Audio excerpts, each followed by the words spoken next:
تو مطلب کوئی کچھ شرم کریں, کچھ جمہوری رویے ہوتے ہیں.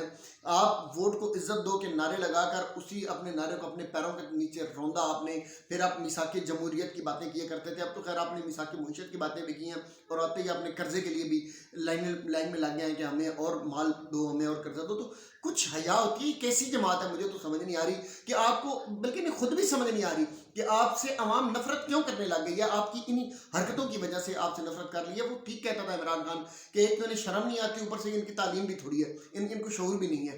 تو مطلب کچھ حیا کریں, کچھ شرم کریں, کچھ اپنے آپ کو کسی جگہ پہ جا کے اتنا بن جائے کہ عوام کچھ آپ کے بارے میں کہنے شروع کر دے کہ نہیں یار یہاں سے انہوں نے خاندانی ہونے کا مظاہرہ کیا تھا. تو تھوڑی سی انسان میں کچھ شرم و حیا غیرت ہوتی ہے. خیر ان میں تو وہ بھی اڑ گئی ہے. تو اب وہ سیٹیں لینے کے بھی چلے گئے. عارف علوی صاحب کی بارے میں بات ہو رہی تھی, تو عارف علوی صاحب نے کہا تھا کہ جب تک اسپیشل سیٹس جو ہیں وہ پاکستان تحریک انصاف کو نہیں دی جاتی تو اسمبلی کا اجلاس نہیں بلایا جائے گا.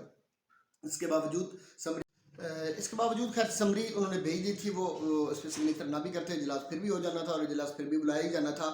لیکن اس اجلاس کا ایک نقصان یہ ہونا تھا کہ وہ اجلاس غیر آئینی ہوتا, اور یہ شہباز حکومت پر بہرحال ایک تلوار لٹکی رہنی تھی ہمیشہ کے لیے کہ یہ غیر آئینی اجلاس بلایا گیا تھا, اور کسی بھی وقت اس وجہ سے شہباز حکومت پوری کی پوری جو تھی وہ گرائی جا سکتی تھی غیر آئینی کہہ کر. لیکن اب چونکہ پریزیڈنٹ صاحب نے رات کو سائن تو اس پہ کر دیے ہیں, تو ایک تلوار جو تھی ہمیشہ کے لیے مسلم لیگ نون کی حکومت پر یا شہباز گورنمنٹ پر جو لٹکے رہنی تھی وہ صدر صاحب نے بہرحال ہٹا دیا.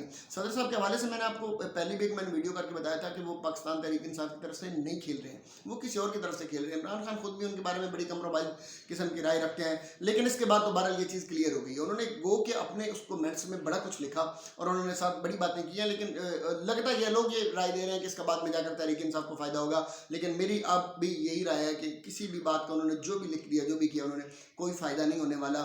بہرحال اینڈ یہی ہے کہ صدر صاحب جو ہیں وہ کمزور پڑ گئے ہیں, اور ان کی کمزوری کی وجہ سے تحریک انصاف کو نقصان ہوا ہے. ایک اور گراؤنڈ, ایک اور محاذ مل جانا تھا تحریک انصاف کو اس جیلی مینڈیٹ زدہ حکومت کے خلاف لڑنے کے لیے, وہ بھی اب صدر صاحب نے محاذ یا وہ دروازہ بہرحال بند کر دیا ہے, جس سے یہ لگتا ہے کہ صدر صاحب کسی اور کی طرف سے کھیل رہے تھے. اب کم از کم کلیئر ہو جانا چاہیے تحریک انصاف کے لوگوں کو کہ صدر صاحب جو ہیں ان کے معاملات تھوڑے سے اور طرح کے ہیں, ان کے معاملات آپ کے ساتھ نہیں ہیں. انہیں دھمکیاں بھی دی گئی ہیں, انہیں یہ بھی کہا گیا کہ آپ کو گرفتار کر لیا جائے گا. تو یہ ساری چیزوں کا وہ پریشر برداشت نہیں کر سکے. یہ ساری باتیں ہیں بھائی, کوئی پریشر کوئی کچھ بھی نہیں تھا, وہ آلریڈی کمیٹڈ تھے, اور یہ ساری چیزیں سکرپٹڈ ہوتی ہیں. یہ کیا گیا, وہ کیا گیا, جی صدر مجبور ہو گیا تاکہ بعد میں کم از کم اس بندے کو بیانیہ بنانے کے لیے ایک وقت مل جائے کہ میری تو یہ سارے معاملات میرے ساتھ اس طرح کیے گئے تھے تو میں نے یہ کر. یہ ساری چیزیں ہوتی ہیں, اس طرح کے کچھ نہیں. صدر صاحب آپ کے ساتھ نہیں تھے, صدر صاحب آپ کے ساتھ نہیں ہوں گے, اور صدر صاحب پر آپ مزید امیدیں رکھنا چھوڑ دیں. ایک اور بات کی جا رہی ہے جی, صدر صاحب نے چاہے تو عمران خان صاحب کی سزائیں معاف کر سکتے ہیں, وہ اپنا چونکہ صدارتی حکم جاری کر کے, اور عمران خان صاحب نے کہا ہے کہ مجھے کسی قسم کی سزا میں معافی نہیں چاہیے. تو یہ ساری کہانیاں, ان میں سے آپ باہر نکل آئیں اور بڑا کھل کے آپ یہ سوچنا شروع کر دیں کہ پریزیڈنٹ صاحب جو ہیں وہ تحریک انصاف کے ساتھ نہیں ہیں, اور وہ تحریک انصاف کے بھی نہیں ہیں. اور بہرحال صدر صاحب نے کچھ بھی ہو, ایک چیز کلیئر ہے کہ انہوں نے اپنا پولیٹیکل کیریئر بہرحال ختم کر لیا ہے. اس وقت صورتحال یہی بن چکی ہے کہ جو بھی عمران خان کو چھوڑتا ہے وہ اپنا کیریئر ختم کر سکتا ہے. کوئی کسی اور جماعت میں اگر کوئی تھا تو ممکن ہے اس کا کیریئر تو بچ جائے, لیکن جو تحریک انصاف کو چھوڑ کر کہیں اور جا رہا ہے اس کا کوئی پولیٹیکل کیریئر اب نہیں بچنے والا.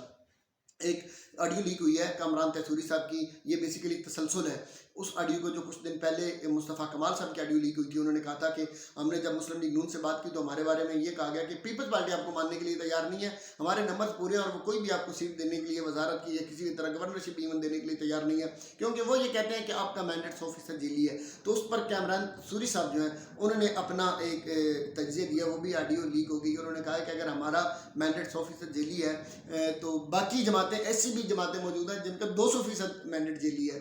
اور اس پر خیر ایک لمبی ویڈیو ہے, میں تو اپنے اس پہ کمنٹس کرنا چاہ رہا تھا, آڈیو ہے سوری, وہ میرا مطلب پہلے جو آڈیو لیک ہوئی انہوں نے کہا کہ ایم کیو ایم کا تو جو مینڈیٹ ہے وہ 100% جیلی ہے, لیکن باقی جو ہے ان کا 50-60% جیلی ہے. اور اب کامران تیسوری صاحب نے کہا کہ اگر ہمارا 100% جیلی ہے تو ایسی جماعتیں بھی موجود ہیں جن کے 200% جیلی ہے. تو اس کا مطلب یہ ہے کہ اچھا یہ بات نون لیگ نے کہا ہے کہ یہ پیپلز پارٹی کر رہی ہے کہ ان کا مینڈیٹ جیلی ہے.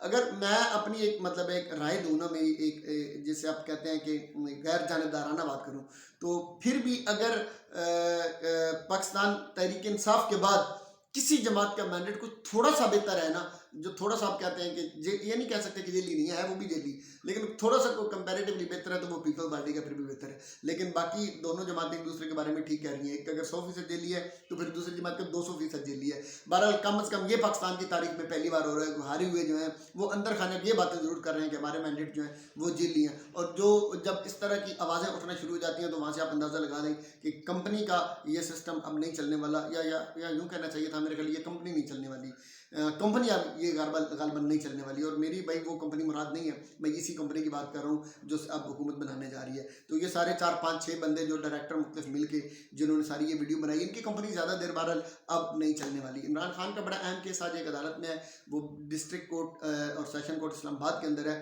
عدت کے حوالے سے بشرا بی بی اور عمران خان کے نکاح کی عدت پر جو انہیں سزا سنائی گئی تھی اس پہ انہوں نے اپیل کی تھی ڈسٹرکٹ کورٹ اور سیشن کورٹ اسلام آباد کے اندر. تو اس پہ آج بڑی اہم، جب میں یہ ویڈیو بنا رہا ہوں ممکن ہے اس وقت تک کوئی نہ کوئی اس کا فیصلہ آ بھی جائے. تو ہو سکتا ہے کہ اس میں عمران خان جو ہے، ویسے تو ان کے 6 اور بھی مختلف کیسز ہیں جن پر انہوں نے اپیل کی ہوئی ہے، 2 اور بھی کیسز ہیں، ایک اسلام آباد ہائی کورٹ میں ہے. اسلام آباد ہائی کورٹ کے کیس کی تو خیر کوئی توقع نہیں کرنی چاہیے، لیکن یہ جو کیس ہے ادھر کا کیس، ممکن ہے اس پر عمران خان جو آج ان کو ریلیف مل جائے، بڑا ریلیف مل سکتا ہے. یہ بھی ہو سکتا ہے کہ وہ سزا اڑا دی جائے، یا مختلف کچھ اس میں آپشنز ہو سکتے ہیں، ممکن ہے کوئی نئی ڈیٹ بھی دی جا سکتی ہے. تو بہرحال یہ بڑے آج اہم 2 3 اہم کیس ہیں اسلام آباد میں. اس پر جو بھی ڈیسیژن آئے گا، جب بھی ڈیسیژن آئے گا اس پر میں اپنی ویڈیو ضرور بناؤں گا. تب تک دعاؤں میں یاد رکھیے گا. ایک مرتبہ پھر کہتا چلوں کہ میرے چینل کو سبسکرائب کیجیے، بیل آئیکن بٹن کو ضرور پریس کیجیے گا. دعاؤں میں یاد رکھیے. اللہ تعالیٰ میرا آپ کا، ہم سب کا حامی و ناصر ہو. والسلام.